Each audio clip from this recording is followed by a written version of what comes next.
আসসালামু আলাইকুম ওয়া রাহমাতুল্লাহি ওয়া বারাকাতুহু।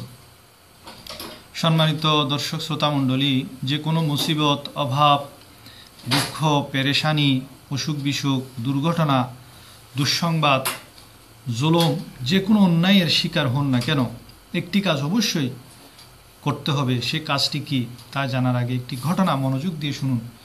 যে সিদ্দিকা আকবর রাদিয়াল্লাহু তাআলা আনহুর খেলাফতকালে হযরত খালিদ বিন ওয়ালিদের পরিচালনায় মুসলিম বাহিনী বিভিন্ন দেশে বিজয় ডঙ্কা বাজাচ্ছিলেন এবং বিজয় নিশান উড়াচ্ছিলেন। সে সময় হীরা শহরের বিদ্রোহী ও উচ্ছৃঙ্খল কাফিরদের উদ্যত ও ওয়াদাভঙ্গের খবর পেয়ে হযরত খালিদ বিন ওয়ালিদ রাদিয়াল্লাহু তাআলা আনহু হীরার দিকে যাত্রা করলেন। ইসলামী বীর মুজাহিদদের আগমনের খবর শুনে হীরাবাসীরা তাদের দুর্গসমূহে প্রবেশ করে দুর্গের দরজা বন্ধ করে দিল। হযরত খালিদ বিন ওয়ালিদের নির্দেশে চারিদিক থেকে দুর্গসমূহ অবরোধ করা হলো। এভাবে কয়েকদিন দুর্গসমূহ অবরোধ করে রাখলেন এবং এই আশায় যুদ্ধ শুরু করলেন না যে হয়তো এরা সুপথে এসে যেতে পারে। কিন্তু যখন ওদের পক্ষ থেকে কোনো নড়াচড়া দেখলেন না, তখন খালিদ আক্রমণ করে শহরের আবাদী এলাকা এবং এর অন্তর্ভুক্ত মন্দির ও গির্জাসমূহ দখল করে নিলেন। মন্দির গির্জা দখল করার পর আমর বিন আব্দুল মসিহ নামে এক অতি বৃদ্ধ ব্যক্তি দুর্গ থেকে বের হয়ে আসলো। মুসলিম বাহিনী ওকে হযরত খালিদ বিন ওয়ালিদের কাছে নিয়ে গেলেন। হযরত খালিদ বিন ওয়ালিদ ওর দিকে তাকিয়ে জিজ্ঞেস করলেন, তোমার বয়স কত? সে বলল, অনেক বছর। ওর সাথে আগত সহচরের কাছে একটি বিষের পুটলি ছিল। হযরত খালিদ ওকে জিজ্ঞেস করলো, এটা কেন এনেছ? সে বলল, এই উদ্দেশ্যে এনেছি যে যদি আপনি আমাদের গোত্রের সাথে ভালো ব্যবহার না করেন তাহলে আমি এটা খেয়ে মৃত্যুবরণ করব, যেন নিজের কওমকে জিল্লতি ও ধ্বংস প্রাপ্ত হচ্ছে সেটা আমাকে দেখতে না হয়। হযরত খালিদ বিন ওয়ালিদ রাদিয়াল্লাহু তাআলা আনহু সেই পুরিয়া থেকে বিষ বের করে নিজের হাতের তালুতে নিলেন এবং ওকে বললেন, অসময়ে কেউ মৃত্যুবরণ করে না, মৃত্যুর সময় না হলে বিষ পান করলেও কোনো কাজ হয় না। দেখুন একজন সাহাবীর কি আল্লাহর উপর কি ভরসা ছিল যে মৃত্যু যখন আসবে তখনই আসবে। ইজা জা আজালুহুম লা ইস্তাখিরুনা সাআতাও ওয়া লা ইস্তাকদিমুন। এক মুহূর্ত আগেও হবে না, এক মুহূর্ত পরেও হবে না। তো অতঃপর তিনি একটি দোয়া পাঠ করলেন। হযরত খালিদ বিন ওয়ালিদ ওই দোয়া পাঠ করলেন, বিসমিল্লাহি খাইরিল আসমাই রাব্বিল আরদি ওয়াস সামাইল্লাযী লা ইয়াদুররা মা ইসমিহি দাউর রহমানির রহিম। এই বাক্যটি পাঠ করে সেই বিষ তিনি মুখে দিয়ে দিলেন। সেই বৃদ্ধ লোকটি এমন বিশ্বাস এবং আল্লাহর উপর ভরসার এই দৃশ্য দেখে হতভম্ব হয়ে গেলেন এবং দুর্গ থেকে যারা বের হয়ে এসেছিল সবাই আশ্চর্য হয়ে গেলেন। বৃদ্ধের মুখ থেকে অপ্রত্যাশিতভাবে এই শব্দগুলো বের হয়ে আসলো, যতদিন পর্যন্ত তোমার মতো সৎ একজন লোকও তোমাদের মধ্যে থাকবে তোমরা স্বীয় উদ্দেশ্যে বিফল হতে পারবে না। অর্থাৎ ওই লোকটি খালিদ বিন ওয়ালিদের এমন আল্লাহর উপর ভরসা দেখে তিনি আশ্চর্য হয়ে গেলেন এবং তিনি স্বীকার করতে বাধ্য হলেন যে তোমাদের কওমের মধ্যে অর্থাৎ মুসলমানদের মধ্যে যদি খালিদ বিন ওয়ালিদের মতো এমন আল্লাহর উপর আস্থাভাজন লোক থাকে ততদিন পর্যন্ত তোমরা কোনো কাজে ব্যর্থ হবে না। প্রিয় হাজিরিন, এই ঘটনা থেকে আমরা বুঝতে পারলাম যে আমার নবীর সাহাবায়ে কেরামের আল্লাহর উপর কীরকম তাওয়াক্কুল ছিল। প্রতিটা ক্ষেত্রে তারা আল্লাহর উপর ভরসা করত। হযরত ইউনূস আলাইহিস সালাম যখন মাছের পেটে চলে গেলেন, তার চেয়ে বড় কোনো মুসিবত কি হতে পারে? তখন তিনি দোয়া করলেন, লা ইলাহা ইল্লা আনতা সুবহানাক। হে আল্লাহ, তুমি ছাড়া আর কোনো কেহ ইবাদতের উপযুক্ত নাই, তুমি সকল দোষ থেকে পবিত্র।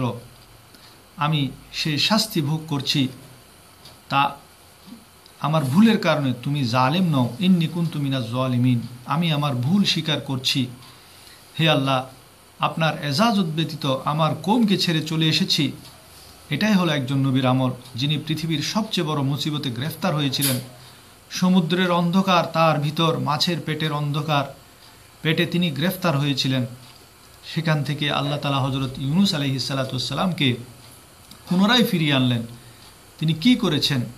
নিজের দোষ স্বীকার করে আল্লাহর সাহায্য চেয়েছেন।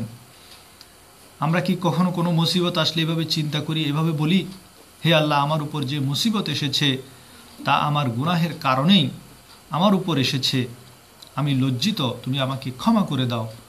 এভাবে আন্তরিকভাবে দোয়া করতে হবে এবং মুসিবতে ধৈর্য ধারণ করতে হবে। এতেই নেকি রয়েছে এবং সফলতা রয়েছে। অনেকে আল্লাহর উপর ভরসা হারিয়ে ফেলে, তারপর দৌড়াতে থাকে নানান আমেলদের কাছে। কারো কাছে যেতে হবে না, আপনার মুখ আছে, আপনি নিজেই 2 রাকাত সালাতুল হাজত করুন, তারপর 2 চোখের পানি ছেড়ে দিয়ে আল্লাহর কাছে দোয়া করুন। যদি আল্লাহর দয়া হয় মুসিবত দূর হয়ে যাবে, দূর না হলে তাতেই ধৈর্য ধারণ করুন, এর মধ্যেও ফায়দা রয়েছে।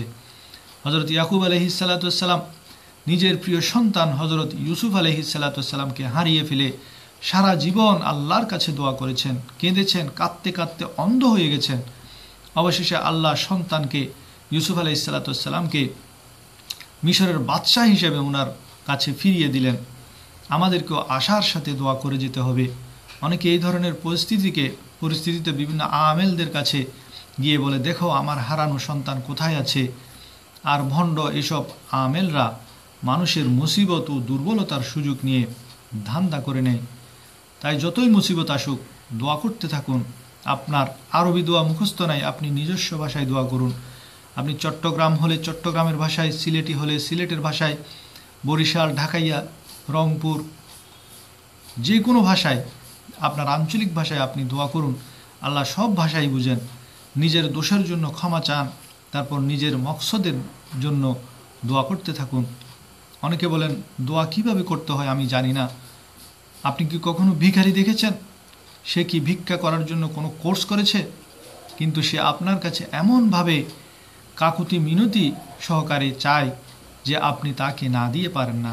তেমনিভাবে যদি আপনার প্রয়োজন হয় তাহলে আপনিও সেভাবে কাকুতি মিনতি করে আল্লাহর কাছে চাইতে থাকুন। মনে রাখবেন আল্লাহ তাআলা বড়ই দয়ালু।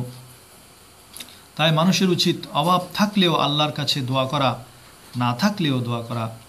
হযরত হাকিম আত্তার একজন বড় বুজুর্গ, তিনি বলেন, আমি একবার মক্কায় এক লোককে দেখতে পেলাম যে সে দোয়া করছে।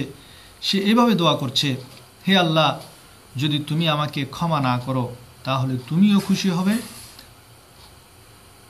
হে আল্লাহ, যদি তুমি আমাকে ক্ষমা করো তাহলে তুমিও খুশি হবে, আর তোমার হাবিব মুহাম্মদুর রাসূলুল্লাহ সাল্লাল্লাহু তাআলা আলাইহি ওয়া আলিহি ওয়াসাল্লাম জানতে পারলে তিনিও খুশি হবেন, এবং তোমার যত নেককার বান্দা আছে তারা জানলে তারাও খুশি হবে। আর যদি তুমি আমাকে ক্ষমা না করো তাহলে তোমার শত্রু, তোমার দুশমন, মানুষের দুশমন, ইনসানিয়তের দুশমন শয়তান মরদুদ খুশি হবে। এবার তুমিই ফয়সালা করো, তুমি কি তোমার দুশমন শয়তানকে খুশি করবে নাকি তোমার দোস্তদের, তোমার নবীকে খুশি করবে? এভাবে যখন আপনার প্রয়োজন হবে তখন অটোমেটিক ভাষা বেরিয়ে যাবে। কেউ আপনাকে ভাষা শিখিয়ে দিতে হবে না। কোনো ফকিরকে কেউ ভাষা শিখিয়ে দেয় না। সে তার মকসদ হাসিলের জন্য, আপনার কাছ থেকে 2-4 পয়সা আদায় করার জন্য সে তার নিজের মতো করে ভাষা বের করে, নিজের ভাষায় সে আপনাকে কনভিন্স করতে চেষ্টা করে। তদ্রূপভাবে আপনি আল্লাহর কাছে কাকুতি মিনতি করুন। আল্লাহ রব্বুল আলামিন আপনার কাকুতি মিনতি অবশ্যই শুনবে। আল্লাহ রব্বুল আলামিন সবচেয়ে বড় দয়ালু। আপনি যখন আল্লাহ রব্বুল আলামিন প্রত্যেক দিন গভীর রাতে আল্লাহ তাআলা, আল্লাহর রহমতের ডাক আসে, কেউ কি আছো আমার কাছে চাও আমি তাকে দিব। কেউ কি আছে আমার কাছে রিজিক তলব করার, আমি তাকে রিজিক দেব। কেউ কি আছে আমার কাছে হায়াত তলব করা, আমি তাকে হায়াত দান করব। এভাবে আল্লাহ রব্বুল আলামিন যে প্রতিদিন মানুষ যখন গভীর ঘুমে অচেতন তখন আল্লাহর এই আহ্বানের সাথে আমাদেরকে আহ্বান করে, সেই সময় যদি আপনি উঠে আপনি কোনো মুসিবতগ্রস্ত হয়ে থাকেন তখন আপনি তাহাজ্জুদ নামাজ পড়ে 2 চোখের পানি ছেড়ে দিয়ে আল্লাহর কাছে চাইতে থাকুন। আল্লাহ রব্বুল আলামিন আপনাকে কখনো ফিরাবেন না। আপনার দোয়া অবশ্যই কবুল হবে। যদি কবুল না হয়, আপনি যদি যেই জন্য দোয়া করছেন সেটা কবুল হবে এমনটি নয়, বরং আল্লাহ রব্বুল আলামিন আহকামুল হাকিমিন আপনার ওই মুসিবতের বদলায় এমন একটা নিয়ামত দিবেন যা আপনি কল্পনা করতে পারেন না। দুনিয়াতে না পান, আখিরাতে এর উত্তম প্রতিদান পাবেন। যখন আখিরাতে এর প্রতিদান পাবেন তখন আপনি নিজে আফসোস করবেন, হায় দুনিয়ার মধ্যে যদি আমি সবসময় মুসিবতে থাকতাম সেটাই উত্তম ছিল, তাহলে আমি আখিরাতে এর বদলায় এই যে নিয়ামত পাচ্ছি সেজন্য আপনি আশ্চর্য হয়ে যাবেন। আল্লাহ রাব্বুল আলামিন আমাদেরকে আল্লাহর কাছে সদা সর্বদা যে কোনো পেরেশানি, মুসিবত, দুঃখ, দুর্দশায় আল্লাহর কাছে দোয়া করার তৌফিক দান করুন। আমিন। আসসালামু আলাইকুম ওয়া রাহমাতুল্লাহ।